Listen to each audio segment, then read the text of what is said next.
Hello दोस्तों, तो अब हम डिस्कस करेंगे some basic concepts of chemistry का क्वेश्चन नंबर 29। जहां पे देख लेते हैं हमसे क्या पूछा है। So they have asked us calculate the molarity of a solution. Solution का मोलर कॉन्सेंट्रेशन हमें फाइंड आउट करना है। Solution is made up of ethanol in water, जिसमें कि आपको मोल फ्रैक्शन ऑफ इथेनॉल जो है वो 0.040 गिवन है। तो आप देख सकते हो कि हमें हमें बहुत कम अमाउंट ऑफ इंफॉर्मेशन गिवन है और इससे हमें कॉन्सेंट्रेशन निकालना है, molar concentration of our solution.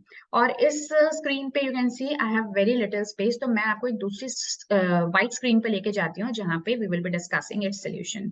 तो देखो, बेसिकली मुझे गिवन क्या क्या है। मुझे गिवन है कि एक इथेनॉल प्लस वाटर का कोई सोल्यूशन है, कितना है क्या है कुछ भी मुझे नहीं पता। इसकी मुझे फाइंड आउट करनी है मोलर कॉन्सेंट्रेशन। सिर्फ मुझे एक इंफॉर्मेशन गिवन है, वो ये कि जो मोल फ्रैक्शन है इथेनॉल का that is equal to 0.040, right. तो इसी से हम आगे बढ़ते हैं। आपको पता है कि जो मोल फ्रैक्शन होता है वो मोल फ्रैक्शन होता क्या है। जैसे अगर इथेनॉल के रेस्पेक्ट में बोले, so number of moles of ethanol divide by total number of moles. अब टोटल नंबर ऑफ मोल्स एक तो इथेनॉल की वजह से है और वाटर की वजह से है, जिसमें से वाटर के मोल्स मुझे नहीं पता, इथेनॉल के मोल्स भी मुझे नहीं पता, बस इतना पता है कि this is equal to 0.40।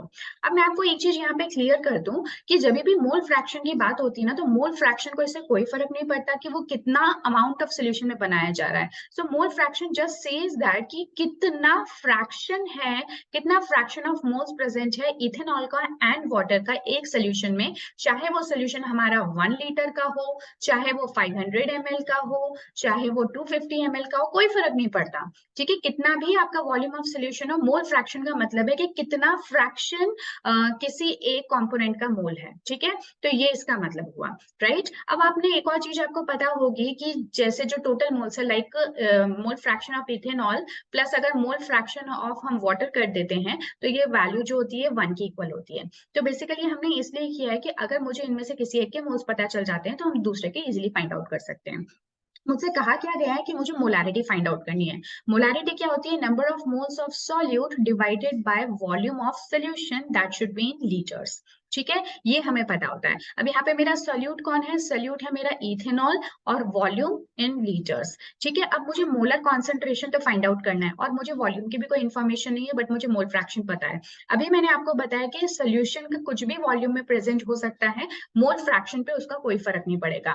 So just for our ease, क्यों ना हम ऐसा करें कि जो हम हमारा सोल्यूशन है उसका वॉल्यूम मान लेते हैं 1 लीटर, और जो हम मोलर कॉन्सेंट्रेशन है वो विद रिस्पेक्ट टू अगर वाटर निकालते हैं, so this will become what? N ethanol divided by 1, है ना। ये मैंने आपको कहा कि ये हम हमारी सिंप्लिसिटी के लिए, क्योंकि मोलर कॉन्सेंट्रेशन क्या होता है, 1 लीटर सोल्यूशन में कितना मोल्स है सॉल्यूट का। ठीक है, अब यहाँ पे क्या है कि मेरे पास वॉल्यूम आ गया सोल्यूशन का। सो लेट्स से कि अगर मुझे number of moles of water निकालने हैं, तो आप क्या बोलोगे? Given mass by molar mass. ठीक है, गिवन मास वाटर का क्या है? तो आप सभी जानते होंगे कि जो वाटर होती है ना, ठीक है, मैं यहाँ लिख देती हूँ, कलर थोड़ा चेंज कर देते हैं। आप सभी जानते हो कि जो डेंसिटी होती है किसकी? वाटर की, it's equal to, almost equal to 1, जिसकी वजह से डेंसिटी क्या होता है? Mass by volume, right. तो वॉल्यूम अगर हमारे पास 1 लीटर है तो मास कितना हो जाएगा? 1 किलोग्राम हो जाएगा। सो कहने का मतलब यह है कि 1 kilogram is almost equal to 1 litre in case of water. ये सबके लिए नहीं है, this is for water because water की डेंसिटी 1 होती है। ठीक है, तो मास मुझे कितना मिल गया यहाँ से? 1 kg। इसको अगर हम ग्राम्स में चेंज कर देंगे, सो दिस विल बिकम 100 ग्राम। और जो मोलर मास है वाटर का, वो आप सभी जानते हो, वाटर का मोलर मास कैसे निकालोगे? हाइड्रोजन का atomic mass is 1 multiplied by 2, क्योंकि 2 हाइड्रोजन है, प्लस 16 ऑक्सीजन का, सो दिस बिकम्स 18 ग्राम। ठीक है, इसको मैंने क्या डिवाइड कर दिया? 18 से। जब आप इसको सॉल्व करते हो ना, so you will get your answer as 55.55 moles. ठीक है, यानी कि 1 लीटर वाटर के अंदर 55.55 मोल्स वाटर के प्रेजेंट होते हैं। Is that clear? तो यहाँ से मुझे क्या मिल गए? नंबर ऑफ मोल्स मिल गए, किसके? वाटर के। तो नंबर ऑफ मोल्स मुझे वाटर के मिल चुके हैं, ये चीज मुझे मिल चुकी है। तो आप यहाँ से एन इथेनॉल को फाइंड आउट कर सकते हो, राइट। एक और एक तरीका आप कर सकते हो कि आप पहले क्या निकाल लो? मोल फ्रैक्शन ऑफ वाटर निकाल लो। That would be 1 minus 0.040। जब आप इसको माइनस करोगे, so you will get your value as 0.96। अब आप क्या करो, mole fraction of water is what, number of moles of water, इससे आपकी जो कैलकुलेशन है वो आसान हो जाएगी basically. Number of moles of ethanol plus number of moles of water यानी कि total moles which is equal to 0.96। जो एन ऑफ वाटर है वो हम ऑलरेडी फाइंड आउट कर चुके हैं which is 55.55 moles divided by N ethanol मुझे नहीं पता है, ये मुझे फाइंड आउट करना है। This is again 55.55 and this is equal to 0.96। अब आप क्या करो, इसको सॉल्व कर लो फॉर एन इथेनॉल। अब तो यहाँ से फाइंड आउट कर सकते हो, जब आप इसको सॉल्व करोगे ना, so you will get your value as 2.3145। ये मैंने ऑलरेडी कैलकुलेट कर रखा है इसलिए मैं आपको ये वैल्यूज बता रही हूँ।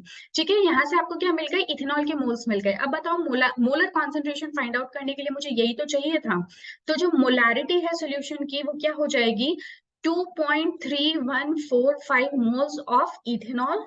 ठीक है, ये यहाँ पे मैं मोल को यूनिट में लिख देती हूँ, और वॉल्यूम मेरे सोल्यूशन का क्या है, दैट इज इक्वल टू 1। तो यही मेरे सोल्यूशन की कॉन्सेंट्रेशन भी है। So you can say what you can write it as 2.3145 moles per litre. चाहे आप ऐसे लिख सकते हो, चाहे आप लिख सकते हो 2.3145 मोलर कॉन्सेंट्रेशन सोल्यूशन। तो ये क्या हो गई, मेरे सोल्यूशन की मोलर कॉन्सेंट्रेशन या फिर molarity.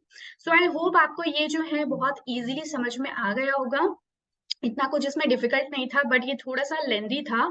So I am sure कि कुछ मैं आपकी मदद कर पाई होंगी। आप चाहे तो इसका सोल्यूशन जो है वो यहाँ से बुक से भी देख सकते हैं, बट आई थिंक मैंने आपको स्टेप वाइज वे में ही सब कुछ बता दिया है। So yes, you can go through with it.